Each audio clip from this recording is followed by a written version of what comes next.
요한복음 7장 40절에서 52절까지를 자세히 살펴보도록 하겠습니다. 오늘도 성령께서 우리 각 사람을 은혜와 진리 가운데로 인도하여 주시고 살았고 운동력 있는 말씀의 권능을 풍성하게 체험하게 하실 것을 확신합니다. 40절에서 43절까지 함께 읽겠습니다. 이 말씀을 들은 무리 중에서 혹은 이가 참으로 그 선지자라 하며 혹은 그리스도라 하며 어떤 들은 그리스도가 어찌 갈릴리에서 나오겠느냐, 성경에 이르기를 그리스도는 다윗의 씨로 또 다윗의 살던 촌 베들레헴에서 나오리라 하지 아니하였느냐 하며 예수를 위하여 무리 중에서 쟁론이 되니, 예수께서 선포하시는 말씀을 들은 사람들의 반응은 각양각색이었습니다. 그래야 논쟁이 일어났습니다. 어떤 이들은 이분은 그 선지자다 하였습니다. 모세가 예언했고 이스라엘이 고대하는 그 선지자라고 생각하게 되었습니다. 이런 예수의 말씀에 권세가 있고 열린 마음으로 듣는 사람들에게 깊은 감명을 주기 때문입니다. 또 어떤 이들은 그리스도다 하였습니다. 그러나 세상 죄를 지고 가시는 속죄장이신 그리스도라고 인식한 것이 아니라 자신들을 로마의 앞에서 해방시켜 줄 정치적 메시아라고 생각한 것입니다. 한편에서는 이러한 판단에 대해 그리스도가 어찌 갈릴리에서 나오겠느냐, 성경에 이르기를 그리스도는 다윗의 씨로 또 다윗의 살던 촌 베들레헴에서 나오리라 하지 아니하였느냐라고 반박하였습니다. 베들레헴은 예루살렘 남쪽으로 약 10km 떨어진 아주 작은 마을이었는데 한때 유다 족속에게 할당되었던 땅이었습니다. 어느 날 동방에서 박사들이 메시아의 탄생을 알리는 그 별을 보고 경배하려고 찾아 예루살렘으로 왔습니다. 헤롯 왕과 온 예루살렘 사람들이 소동하였습니다. 헤롯은 출신이 에돔 사람의 땅 이두메입니다. 그러나 자신이 다윗의 왕위를 계승한 것처럼 하고 있으니 정통 유대인들을 왕으로 삼으려는 혁명이 일어날 것을 경계하고 있었습니다. 그런데 동방박사의 말을 들었으니 놀라지 않을 수 없었습니다. 한편 백성들은 포악한 독재자가 사전 방지책으로 어떤 잔인한 조치를 취할지 몰라서 소동하였습니다. 헤롯 왕이 모든 대제사장들과 백성의 서기관들을 모아 그리스도가 어디서 태어나겠느냐라고 물었습니다. 서기관은 율법 연구를 직업으로 하는 율법 해석의 전문가들이었습니다. 그들이 대답하였습니다. 유대 베들레헴입니다. 선지자를 통하여 이렇게 기록되기를 또 유대 땅 베들레헴아, 너는 유대 골 중에 결코 작지 않다. 네게서 한 통치자가 나올 것이니 그가 네 백성 이스라엘을 다스릴 것이기 때문이다 라고 하였습니다.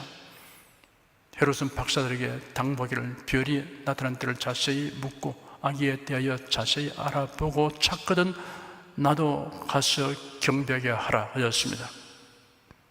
박사들에게 의혹을 일으키지 않고서 그의 목적을 달성하고자 하는 관계였습니다. 동방 박사들은 자신들도 모르게 극악한 자의 관계에 말려들 뻔했습니다. 별의 인도 따라 베들레헴으로 간 동방 박사들은 아기와 그 모친 마리아의 함께 있는 것을 보고 엎드려 아기께 경배하였습니다.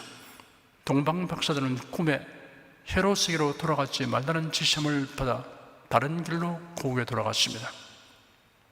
동방 박사들이 떠난 후에 주의 천사가 꿈에 요셉에게 나타나 말하기를 일어나서 아기와 그의 모친을 데리고 애굽으로 피신하여 내가 네게 일러줄 때까지 이르기까지 그곳에 있으라 하였습니다. 애굽에서 내 아들을 불렀다는 호세아 선지자의 예언대로 된 것입니다. 애굽에 3년 6개월 정도 머물렀습니다. 헤롯이 박사들에게 속은 것을 알고 심히 분노하여 사람들을 보내어 그가 그 박사들에게 알아본 때를 기준으로 하여 베들레헴과 그 인근 모든 지역에 있는 산의 아이들을 2살부터 그 아래로 다 죽였습니다. 헤롯은 하나님의 징벌을 받아 죽음에 이르게 되었을 때 온몸에 벌레가 생기고 악취와 경련 중에 비참하게 죽었습니다. 하나님께서 애굽의 피신중에 있는 요셉에게 헤롯이 죽은 것을 알려주며 아기와 그 모친을 데리고 이스라엘 땅으로 가라고 지시하셨습니다. 그러나 아켈라오가 그 부친 헤롯을 이어 유대의 임금됨을 듣고 유대 지역으로 가서 거주하지 않고 갈릴리 지방으로 가서 나사렛이라는 동네로 가서 살았습니다. 이는 성경의 나사렛 사람이라 칭하리라 예언된 말씀대로 이루어진 것입니다. 이러한 기록으로 볼 때 나사렛 사람들은 예수님이 나사렛에서 태어난 분이 아니라는 것을 다 알았을 것입니다. 작은 마을에서는 그 마을에서 태어난 사람과 다른 곳에서 태어난 사람을 구분 못할 사람이 없습니다. 예수님의 제자들은 예수님이 베들레헴에서 태어났음을 알았습니다. 마태와 누가가 기록한 복음서에 예수님이 베들레헴에서 탄생하신 이야기를 기록해 놓았습니다. 예수님은 유대 땅 베들레헴에서 나셨지만 자라나신 곳은 갈릴리 나사렛이었고 갈릴리 지방 말을 했을 것입니다. 그러므로 대다수의 사람들은 예수님을 갈릴리 사람으로 알고 있었습니다. 예수님이 대상의 집들로 끌려가서 심은 팔았을 때 그 현장에 있었던 베드로를 사람들이 예수님의 제자라고 알아본 이유가 설명된 장면이 마태복음에 기록되어 있습니다. 예수님은 마지막 만찬 후에 제자들을 데리고 겟세마네 동산으로 가셔서 기도하셨습니다. 가룟유다가 군대와 대상들과 바리새인들에게서 얻은 하족들을 데리고 등과 회와 병기를 가지고 겟세마네 동산에 계신 예수님에게로 와서 예수님을 체포하여 갔습니다. 군사들은 마치 짐승을 잡아 끌어가듯이 예수님을 대상 가야바의 집으로 끌고 갔습니다. 제자들은 모두 도망하였으나 베드로는 멀리 떨어져서 예수님을 따라갔습니다. 사태가 어떻게 진행될 것인지를 살피기 위해 안에 들어가 대상의 하인들과 함께 앉아 있었습니다. 대상의 집안에 공회원들이 모였습니다. 유대 최고의회이며 사법기관인 산헤드린 공회원인 서기관들과 장로들이 그곳에 모였습니다. 산헤드린 공회는 대상을 비롯하여 서기관들과 장로들로 구성되었는데 모두 71명이었습니다. 71명이 다 모이지는 않았을 것이나 상당수가 모였을 것으로 보입니다. 아마도 대상 가자바의 뜻을 지지할 사람을 중심으로 소집하였을 것입니다. 공회는 예수님을 죽일 증거를 찾기 위해 혈안이 되었습니다. 그 증거는 율법의 사형으로 규정된 범법행위를 말합니다. 거짓 증인을 많이 내세우으나 성과를 거두지 못하였는데 후에 두 사람이 와서 말하기를 이 사람의 말이 이 성전을 헐라 내가 사흘에 지을 수 있다 하더라 하였습니다. 대상들이 일어나서 예수에게 묻기를 아무 대답도 없느냐? 이 사람들이 너를 치는 증거가 어떠하냐? 하였으나 예수님은 묵묵부답하셨습니다. 예수님은 십자가에서의 죽음을 위하여 이 생에 오신 것이기 때문에 살기 위해 자기 변호에 힘쓸 이유가 없었습니다.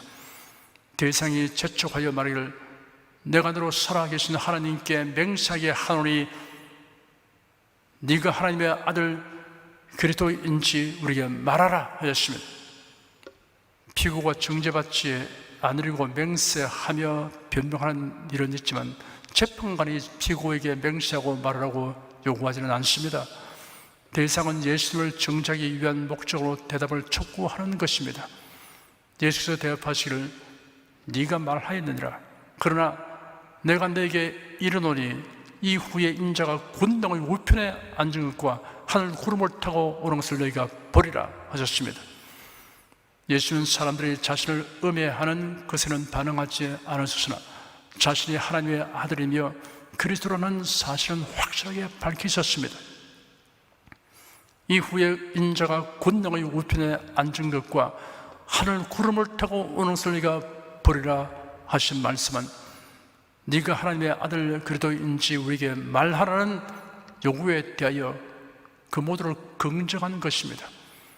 그러자 대상은 증거를 확실히 잡았다고 내심으로 쾌재를 부르면서 자기 옷을 찢었습니다. 이런 극도의 슬픔이나 분노를 나타낼 때 하는 행동입니다. 대상이 소리쳤습니다. 저가 참남한 말을 하였으니 어찌 더 증인을 요구하리요? 보라, 너희가 지금 이 참남한 말을 들었도다. 인자와 권능의 우편에 앉은 것과 하늘 구름을 타고 오는 것을 너희가 보리라 라는 예수의 말씀은 신성모독의 말이라는 그 뜻입니다. 신성모독의 말을 하는 자는 사형에 처한다는 율법이 있습니다. 대상은 기회를 놓칠시라 하고 공회원들을 향해 질문하기를 너희 성의는 어떠하냐 하니 그들이 대답하였습니다. 이 사람은 사형을 받아야 합니다. 그러자 그들이 예수의 얼굴에 침뱉으며 주먹으로 치고 다른 이들은 손바닥으로 때리며 말하기를 그리스도야, 우리가 선지자 노릇을 하라. 너를 친 자가 누구냐 하였으며 누가 보면은 예수의 눈을 가린 후에 때렸다고 하였으며 그러므로 그리스도야, 우리에게 선지자 노릇을 하라. 너를 친 자가 누구냐라고 말한 것은 네가 하나님의 아들이기는커녕 선지자라도 된다면 눈 감고 알아맞혀 보라는 조롱이었습니다. 이런 광경을 본 베드로가 잔뜩 겁을 쥐어 먹고 있는데 한 여종이 그에게 다가와서 말하기를 당신도 갈릴리 사람 예수와 함께 있었지요? 하였습니다. 갈릴리 사람 예수 혹은 나사렛 예수라는 말은 예수를 업신여기는 말입니다. 베드로가 모든 사람 앞에서 부인하여 말하기를 나는 네가 무슨 말을 하는지 모르겠다 하며 장소로 옮겼습니다. 베드로가 사용한 의문 대명사는 누구, 무엇, 왜 라는 뜻을 모두 가지고 있습니다. 나는 네가 무슨 말을 하는지 모르겠다라고 부인하는 말은 다음의 부인하는 말에 비하면 간접적인 부인입니다. 다른 여종이 그를 보고 거기에 있는 자들에게 말하기를 이 사람은 나사렛 예수와 함께 있었습니다 하였습니다. 베드로가 맹세하고 다시 부인하여 말하기를 나는 그 사람을 알지 못한다 하였습니다. 예수를 그 사람이라고 3인칭으로 불렀습니다. 그리고 이번에는 맹세까지 하며 부인했습니다. 잠시 후에 곁에 서 있던 사람들이 다가와서 베드로에게 말하기를 정말 당신도 그 사람에게 속한 자다. 당신의 말세를 들어보니 확실하다 하였습니다. 학자들은 북부 갈릴리 사람들의 의향의 특징 가운데 히브리어 수인을 타우로 발음하는 것이 있다고 합니다. 그러하다면 베드로가 그 사람을 히브리어로 발음할 때 사람에 해당하는 이슈를 이트로 발음했을 가능성이 있습니다. 그 외에도 팔레스타인 북부 지방인 갈릴리의 사람들이 쓰는 말은 독특한 데가 있었습니다. 갈릴리 사투리 때문에 베드로의 출신 신분이 드러나 버린 것입니다. 당시에 갈릴리 지역은 유대 지역보다 낙후된 곳이었습니다. 유식하며 지도층에 있는 사람들이 살고 있는 예루살렘에서 멀리 떨어진 곳이므로 유대 지역 사람들은 갈릴리 지역 사람들을 상대적으로 얕잡아 보았습니다.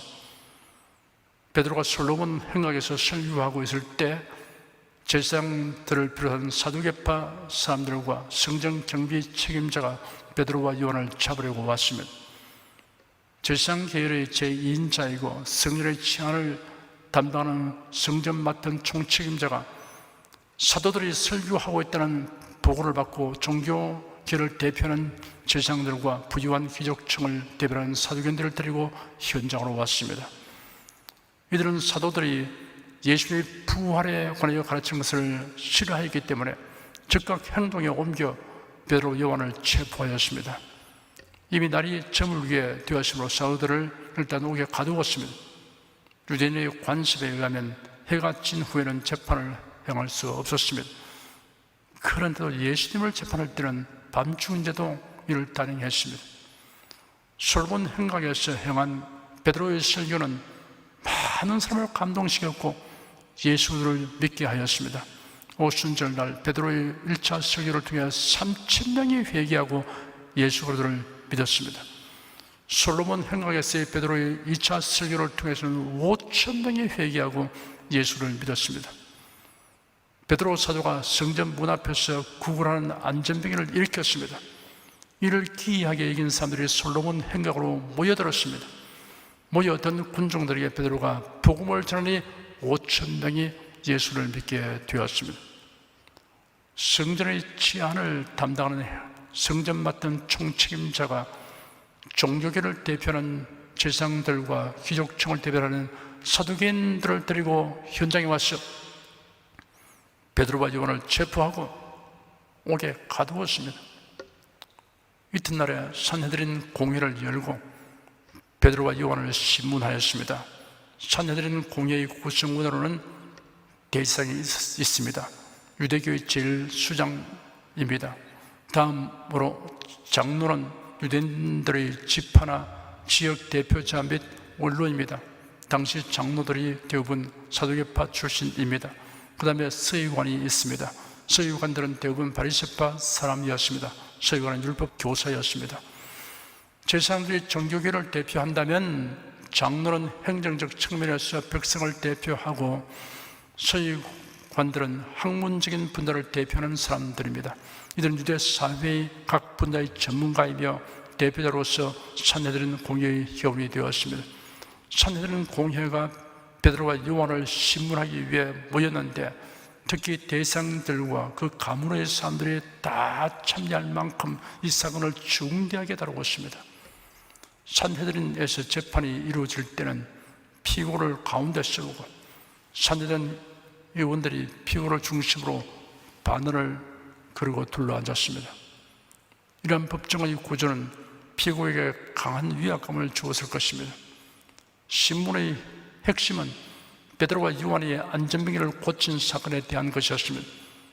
무슨 권세와 누구의 이름으로 이 일을 행했느냐라고 따졌습니다. 그들은 사도들이 행한 기적의 근원에 대해 물었습니다. 거짓 신자들이 사람들을 현혹하는 일들이 종종 있었으므로 사도들도 그와 같은 종류의 사람들로 누명을 씌우려는 의도였습니다. 베드로가 성령에 충만하여 대답하였습니다. 베드로는 백성의 관원과 장로들에게 답변했습니다. 만일 병인에게 행한 착한 일에 대하여 이 사람이 어떻게 구원을 얻었냐고 오늘 우리에게 질문하면 이라고 말문을 열고 거침없이 진술하였습니다. 그 진술 중에 나사렛 예수 그리스도의 이름으로 안전병기가 나음을 입었다라고 말하였습니다.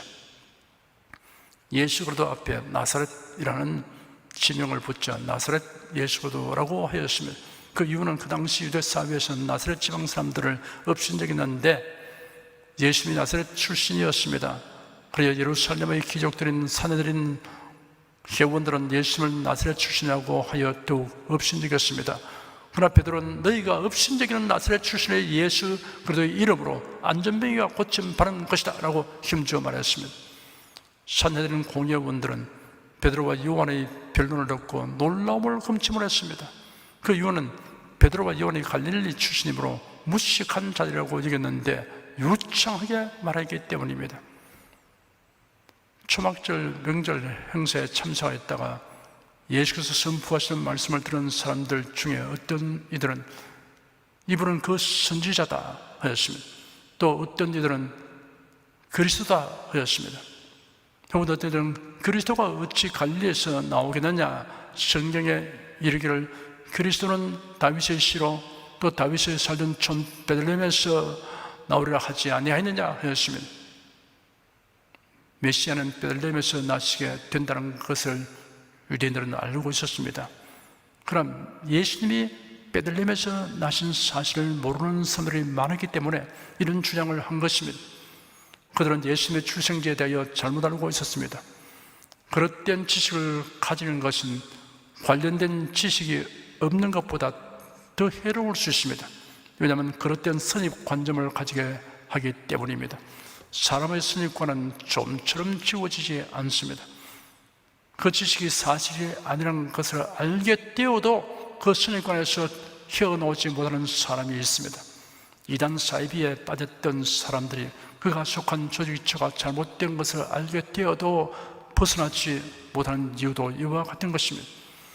만약 유대인들이 예수의 출생지가 어디인가를 확인하려고 했으면 그리 힘들지 않게 알 수 있을 것입니다.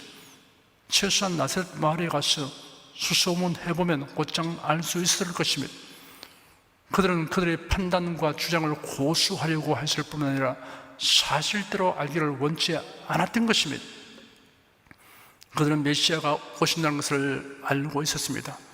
그리고 메시아를 고대하는 이들이 많았습니다.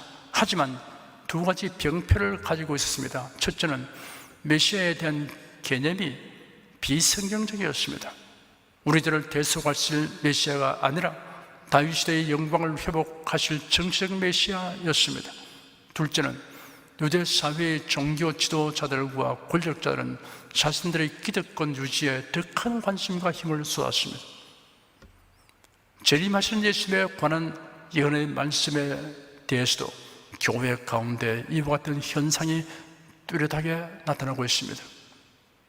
43절에 예수를 인하여 무리 중에서 쟁론이 되리라고 하였습니다. 세상 끝날까지 사람들 사이에는 예수님으로 인한 쟁론이 그치지 않을 것입니다. 무슬림자와 기독교인 사이에 쟁론이 있습니다. 타종교인과 기독교인 사이에 쟁론이 있습니다. 성경대로 믿는 기독교인과 성경을 자기 생각대로 개성하는 사이비 기독교인 사이에 쟁론이 있습니다. 정통 기독교회들 간에도 쟁론들이 있습니다. 교리적인 것은 아니지만 교회의 제도나 관습이나 상징물 등으로 발생하는 쟁론이 있습니다. 예배당 안에 십자가를 설치하는 것이 가하냐 불가하냐를 두고 쟁론합니다. 십자가를 우상화할 우리가 있어서 금지하면서도 교회당 건물 외부에는 십자가 형상들을 설치하고 있습니다. 십자가 형상물을 만든 재질이나 색깔에 대한 쟁론도 있습니다.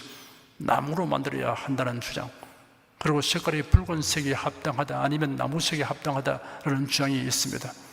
교회당 외부에 설치한 십자가에 네온사인 장치를 하여 주기적으로 다른 색깔로 바뀌도록 설치한 교회들도 있습니다.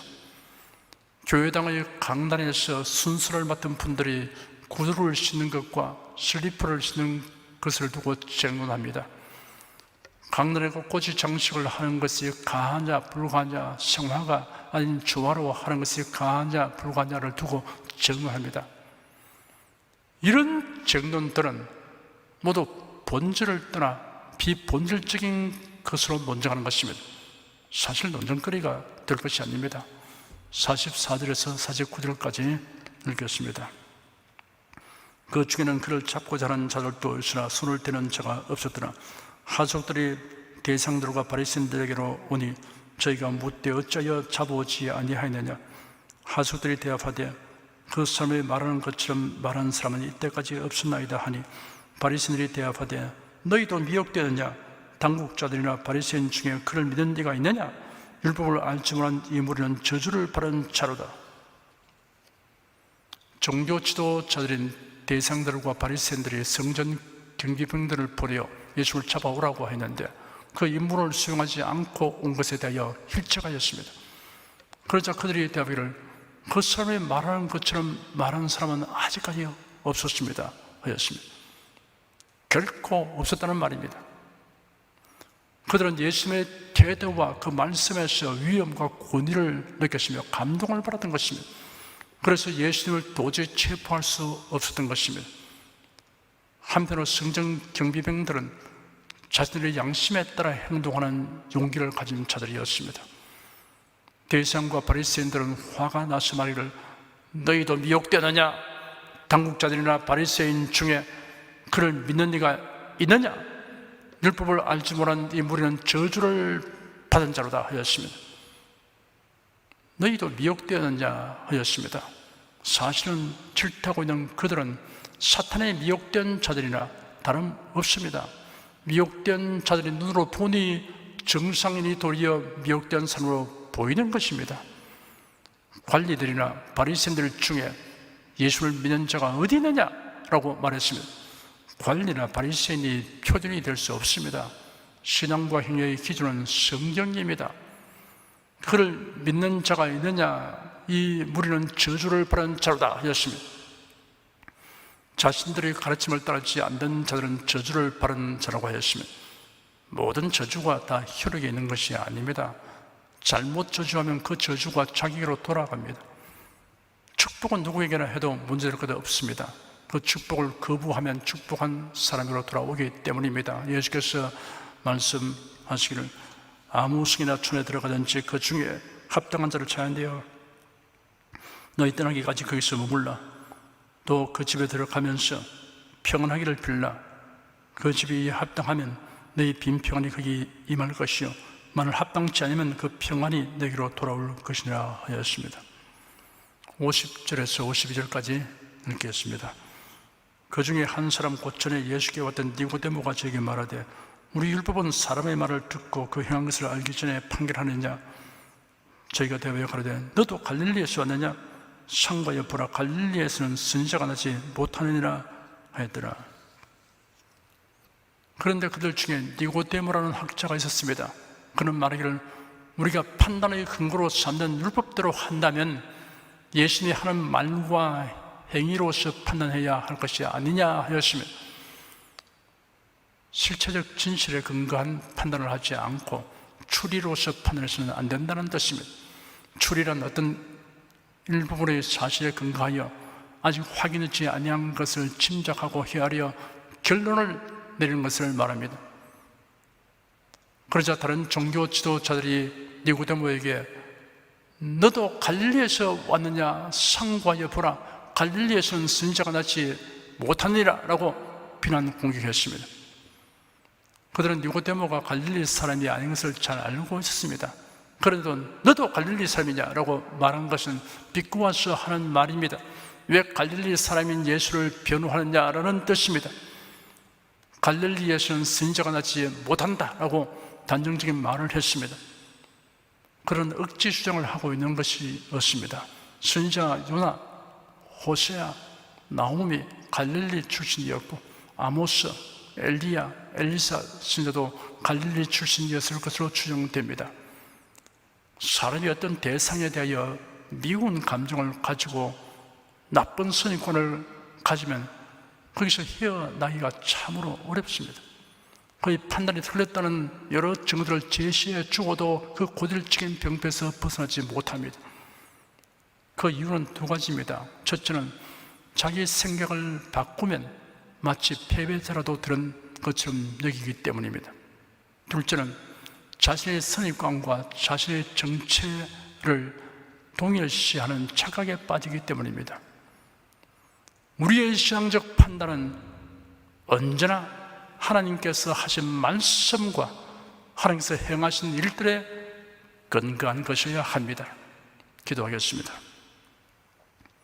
성경에 분명히 계시된 말씀을 왜곡되게 해석하여 믿고 심지어 이를 가르치는 이유는 그의 마음의 교만과 아집과 탐심이 있기 때문이라는 것을 오늘 본문을 통하여 분명하게 알았습니다.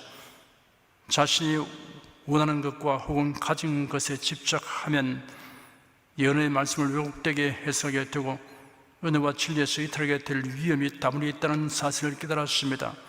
성경에 계시되고 예언된 그대로 되기를 바라며 이를 위해서는 포기할 것은 과감하게 포기하고 수용할 것은 단호하게 수용하는 결단력을 행사하도록 성령님 우리를 붙드시고 도와주시옵소서. 하나님께 간구합니다.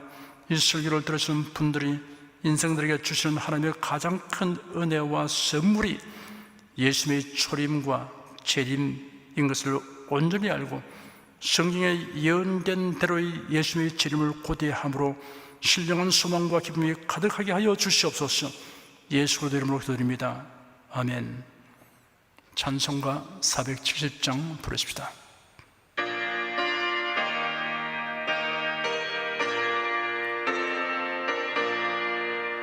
내 평생에 가는 길 순탄하여 늘 잔잔한 가 같던지 큰 풍파로 무섭고 어렵던지 나의 영혼은 늘 편하다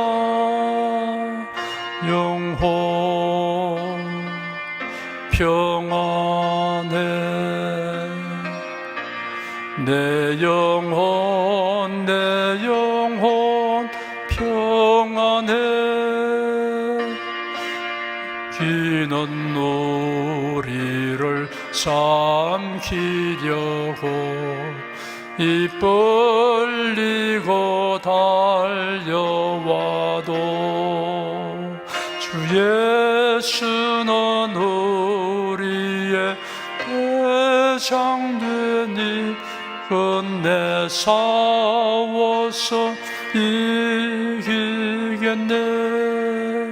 내 영혼 평안해.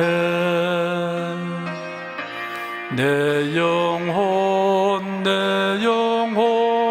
평안해. 내 지은 죄주 봉빛 같더라도 주 예수께 아뢰면 그 십자가 비로소 다 씻어서 흰 눈보다도 정하겠네. 내 영혼 평안해. 내 영혼 평안해. 저 공중에 구름이 일어나며 큰 나팔이 울려날 때 주 오셔서 세상을 심판해도 나의 영혼은 겁없겠네. 내 영혼 평안해. 내 영혼 평안해.